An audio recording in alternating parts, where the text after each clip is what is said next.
बिस्मिल्लाहिर्रहमानिर्रहीम। अस्सलाम वालेकुम। मैं हूं आयशा, आप देख रहे हैं आयशा फूड सीक्रेट। आज मैं आपके साथ बगैर उबाले संगारे की रेसिपी शेयर करूंगी। तो चलिए स्टार्ट करते हैं। संगारों को अच्छे से धो लेंगे,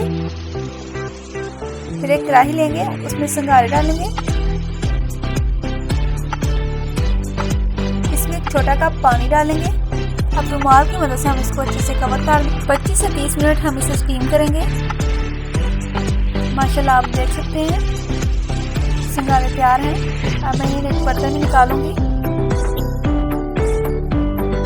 अगर आप मेरे चैनल पे नए हैं तो इसे सब्सक्राइब करें, वीडियो को लाइक करें और अपने दोस्तों के साथ जरूर शेयर करें। अब हम संगारों के छिलके इस तरह उतारेंगे कि हाथ भी गंदे नहीं होंगे।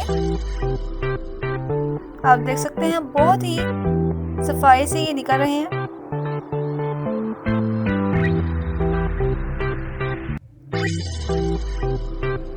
माशाल्लाह आप देख सकते हैं सारे संगारे मैंने अच्छे से निकाल लिए हैं। अब इसके ऊपर थोड़ा सा काला नमक और एक लेमन डालेंगे। आप अपनी मर्जी से इसमें चाट मसाला भी डाल सकते हैं।